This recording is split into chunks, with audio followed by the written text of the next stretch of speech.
हिंदुस्तानी सियासत पर कभी न मिटने वाला हस्ताक्षर, देश की आज़ादी का प्रमुख सिपाही, एक दिग्गज पत्रकार, एक श्रेष्ठ कवि, ये सब विशेषताएं किसी एक व्यक्तित्व में शामिल हों तो सामने जो तस्वीर नजर आती है वो है पूर्व प्रधानमंत्री अटल बिहारी वाजपेयी की।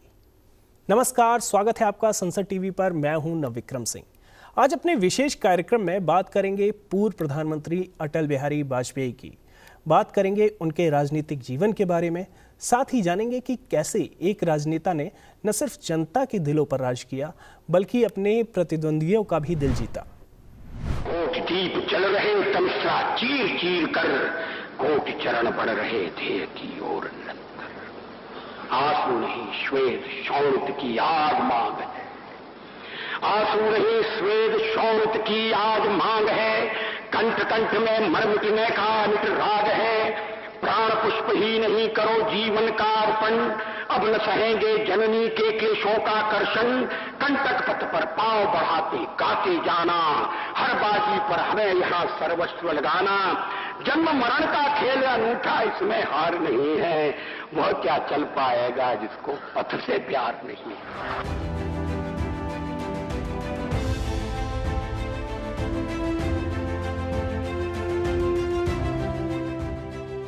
पूर्व प्रधानमंत्री अटल बिहारी वाजपेयी के ये स्वर उनके जीवन का सार भी हैं। भारतीय राजनीति के अजात शत्रु, साहित्य के धूमकेतु, एक दिग्गज पत्रकार और असाधारण व्यक्तित्व वाले अटल जी अब हमारे बीच नहीं हैं, लेकिन उनका पूरा जीवन प्रेरणा का स्रोत है। साल 1925 का दौर, ये वो समय था जब देश में साम्राज्यवादी ताकतों से संघर्ष अपने चरम पर था। एक और महात्मा गांधी के नेतृत्व में जहां सत्याग्रह आंदोलन के जरिए वो अंग्रेजों से लोहा ले रहे थे, वहीं सुभाष चंद्र बोस, भगत सिंह, सुखदेव और चंद्रशेखर आजाद जैसे क्रांतिकारी बरतानिया हुकूमत के दमन के खिलाफ युवाओं को प्रेरित कर रहे थे। ऐसे वक्त में 25 दिसंबर 1915 को कृष्ण बिहारी और कृष्णा देवी के घर अटल बिहारी वाजपेयी का जन्म हुआ।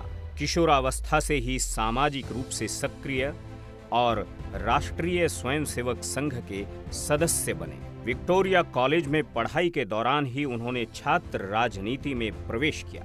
16-17 साल के अटल जी ने जब भारत छोड़ो आंदोलन में हिस्सा लिया तो उन्हें अंग्रेजी सरकार ने जेल में कैद कर दिया। आजादी के बाद अटल बिहारी वाजपेयी ने एक पत्रकार के तौर पर गहरी छाप छोड़ी। उन्होंने राष्ट्रधर्म, पांचजन्य, दैनिक स्वदेश और वीर अर्जुन में अपना योगदान दिया। श्यामा प्रसाद मुखर्जी के साथ जनसंघ में कदम से कदम मिलाकर काम किया। कश्मीर के लिए श्यामा प्रसाद मुखर्जी के आंदोलन के दौरान अटल जी उनके साथ रहे। 1957 में बलरामपुर लोकसभा सीट से सांसद के तौर पर पहली बार चुने गए। उनके प्रारंभिक संसदीय जीवन में ही तत्कालीन प्रधानमंत्री जवाहरलाल नेहरू ने भविष्यवाणी की कि एक दिन ये युवा देश की बागडोर संभालेगा। 1975 से लेकर 1977 के बीच देश की जनता ने लोकतंत्र का भयावह दौर देखा, जब देश की मर्जी के खिलाफ देश के लोगों पर आपातकाल थोप दिया गया। अटल बिहारी वाजपेयी और तमाम नेताओं और समाज सेवियों को जेल में ठूंस दिया गया। एक तरफ उन्होंने अपनी कविताओं के जरिए देश को एकजुट किया, वहीं दूसरी तरफ ऐसे फैसले भी लिए जो देश के लिए जरूरी थे। इनमें से एक फैसला था जनसंघ को भंग करके जनता पार्टी के बैनर तले चुनाव लड़ना। जेपी चाहते हैं कि एक पार्टी बने, चुनाव जल्दी हो, तो इस दिशा में आप क्या कर रहे हैं? वाजपेयी जी ने कहा कि यही काम की बात है। हम लोग भी चाहते हैं कि एक पार्टी बने, इंदिरा गांधी के खिलाफ एक पार्टी विपक्ष की लोकतांत्रिक आस्था वाले जितने लोग हैं वे सब उस पार्टी में आए और चुनाव हो। और इसके लिए अगर हमको 2 कदम पीछे भी हटना पड़े तो हटना चाहिए, लेकिन इंदिरा गांधी को चुनाव के लिए तैयार करना सबसे बड़ी ज़रूरत है। वाजपेयी जी से बातचीत के बाद मैं और तमाम नेताओं से मिला और मैंने पाया कि केवल सिर्फ वाजपेयी जी ही थे जो ये समझते थे कि अगर चुनाव होगा तो लोग इंदिरा गांधी की इमरजेंसी को नकारेंगे, लोकतंत्र की बहाली के लिए वोट करेंगे।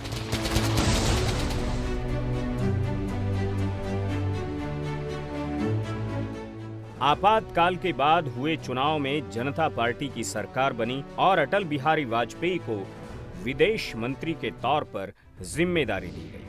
आज भी संयुक्त राष्ट्र संघ में उनके हिंदी में दिए गए भाषण को एक नजीर माना जाता है। भारत में सदा से हमारा इस धारणा में विश्वास रहा है कि सारा संसार एक परिवार है। अनेकानेक प्रयत्नों और कष्टों के बाद संयुक्त राष्ट्र के रूप में इस स्वप्न के अब साकार होने की संभावना है। हालांकि कुछ समय बीतने के बाद जनता पार्टी में अंतर विरोध सतह पर आने लगा था। जनता पार्टी से अलग होकर 6 अप्रैल 1980 को एक नए संगठन भारतीय जनता पार्टी की घोषणा की, जिसके अध्यक्ष बने अटल बिहारी वाजपेयी। इंदिरा गांधी की हत्या के बाद 1984 में हुए चुनाव में बीजेपी को मात्र 2 सीटें मिली, लेकिन अटल बिहारी वाजपेयी ने अपने सिद्धांतों से समझौता नहीं किया, बल्कि इस हार ने उनके नेतृत्व को और धार दी। दशक भर लंबे संघर्ष के बाद कई राज्यों में बीजेपी ने अपने जनाधार को मजबूत किया और 1996 के आम चुनाव में 161 लोकसभा सीटें जीतकर सबसे बड़ी पार्टी बनी और अटल बिहारी वाजपेयी देश के प्रधानमंत्री। हालांकि अल्पमत की वजह से ये सरकार सिर्फ 13 दिन ही चली। ये भारतीय राजनीति में एक बड़े उतार चढ़ाव का दौर था। 1998 में हुए चुनाव में फिर से जनता ने बीजेपी पर भरोसा जताया और अटल बिहारी वाजपेयी फिर से प्रधानमंत्री बने। इस दौरान पोखरण में हुए परमाणु परीक्षण ने दुनिया को भारत की ताकत का एहसास कराया। हालांकि दूसरी बार भी सरकार कुछ महीने ही चली। 1999 में तीसरी बार अटल बिहारी वाजपेयी देश के प्रधानमंत्री बने और 5 साल लगातार गैर कांग्रेसी सरकार के जरिए प्रधानमंत्री बनने वाले पहले व्यक्ति भी बने। कैबिनेट में, मंत्रिपरिषद में बहस हो रही है, अटल जी ध्यानपूर्वक सुन रहे हैं और जब देखा कि आज ये ऐसा प्रश्न है जो उलझा हुआ है, तो अच्छा भाई आज छोड़ो, 2 दिन बाद देखेंगे। कई बार ये होता है कि बड़ा ज़रूरी प्रश्न आया हुआ होता है जिसका निराकरण करना भी ज़रूरी होता है, लेकिन तब भी वो कहते अच्छा आज छोड़ो। एक आध बार मैंने उनसे पूछा भी, कहने लगे वो हो नहीं सकता था भाई, और मैं लादना नहीं चाहता कि मेरी वजह से आपने ये निश्चय लिया, करना ही है। तो ये एक बड़ी भारी बात। अपने बेदाग राजनीतिक सफर के अंतिम पड़ाव में प्रधानमंत्री रहने के दौरान अटल जी ने देश को कई सौगात दी, जिनमें से स्वर्णिम चतुर्भुज सड़क योजना, प्रधानमंत्री ग्रामीण सड़क योजना, निजीकरण को बढ़ावा और विनिवेश की शुरुआत, संचार क्रांति का दूसरा चरण और सर्व शिक्षा अभियान प्रमुख हैं, जिन फैसलों ने देश की दशा और दिशा को बदला। अटल जी के भाषणों के मुरीद सिर्फ भारत में ही नहीं बल्कि पूरी दुनिया में थे। हालांकि 5 दशक के बाद राजनीतिक सफर को 2004 में बीजेपी की हार के बाद अटल जी ने अपनी लंबी राजनीतिक पारी को विराम देने का मन बना लिया। भारत के प्रधानमंत्री, विदेश मंत्री, संसद की महत्वपूर्ण विभिन्न स्थायी समितियों के अध्यक्ष और विपक्ष के नेता के रूप में महत्वपूर्ण भूमिका निभाने वाले अटल बिहारी वाजपेयी ने 2005 के बाद से ही सक्रिय राजनीति से किनारा कर लिया। देश के विभिन्न पुरस्कार से सम्मानित अटल बिहारी वाजपेयी को 2015 में भारत का सर्वश्रेष्ठ सम्मान भारत रत्न दिया गया। उन्होंने राजनीतिक शिष्टाचार और मानवीय मूल्यों को सदैव तरजीह दी। भारतीय राजनीति में वाजपेयी को उनकी जबरदस्त भाषण शैली के लिए, कला और उत्कृष्ट संसदीय करियर के लिए हमेशा याद किया जाता है। अटल बिहारी वाजपेयी का बोया गया बीज आज वट वृक्ष बन चुका है। जिस पार्टी के 1984 में महज 2 सांसद थे, वो आज प्रचंड बहुमत के साथ सत्ता में है और उनके प्रिय रहे नरेंद्र मोदी को प्रधानमंत्री बने दशक भर पूरा होने को है। आज बशर्ते अटल जी हमारे बीच में नहीं हैं, लेकिन उनके सपनों को साकार किया जा रहा है। भारत विश्व में एक अहम मुकाम हासिल कर चुका है। आइए देखते हैं कि अपने राजनीतिक गुरु को किस तरह याद करते हैं प्रधानमंत्री नरेंद्र मोदी।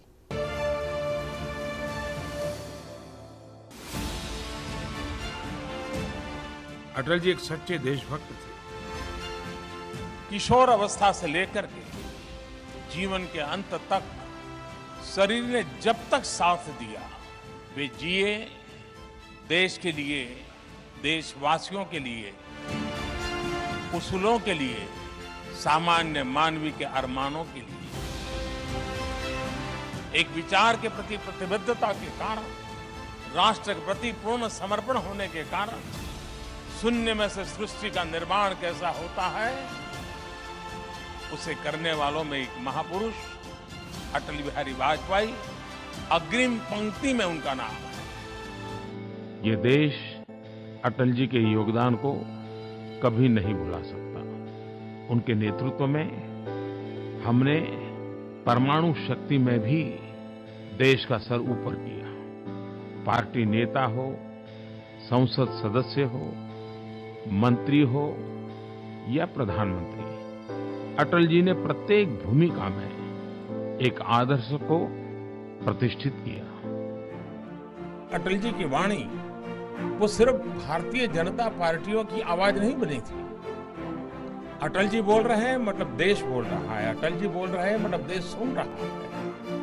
अटल जी बोल रहे हैं मतलब अपनी भावनाओं को नहीं, देश के जन जन की भावनाओं को समेट कर उसको अभिव्यक्ति दे रहे हैं। और उसने सिर्फ लोगों को आकर्षित किया, प्रभावित किया, इतना नहीं, लोगों के मन में एक विश्वास पैदा हुआ। और ये विश्वास शब्द समूह से नहीं था, उसके पीछे एक 5-6 दशक की लंबी जीवन की साधना थी।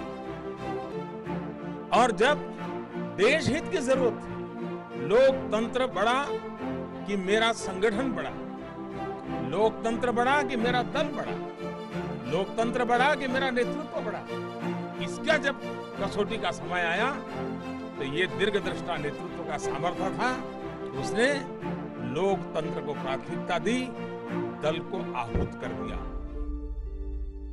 और मुझे विश्वास है कि अटल जी का जीवन आने वाली पीढ़ियों को सार्वजनिक जीवन के लिए, व्यक्तिगत जीवन के लिए, राष्ट्र जीवन के लिए, समर्पण भाव के लिए, वन लाइफ वन मिशन कैसे काम किया जा सकता है, इसके लिए हमेशा हमेशा प्रेरणा देता रहेगा। एक दिन चाय पीते पीते इस विषय को बड़े आग्रह से उनके सामने रख रहे थे, और जैसा अटल जी का विशेषता थी, वो बड़ी आंखें खोल करके हमें गहराई से पढ़ रहे थे कि हम क्या कह रहे हैं। फिर मुंडी हिला देते थे, हाँ भाई, लेकिन आखिरकार जिस बात को लेकर मैं और धूमल जी उनसे लगे रहते थे, वो सुझाव अटल जी का सपना बन गया, संकल्प बन गया, और आज हम उसे एक सिद्धि के रूप में अपनी आंखों के सामने देख रहे हैं।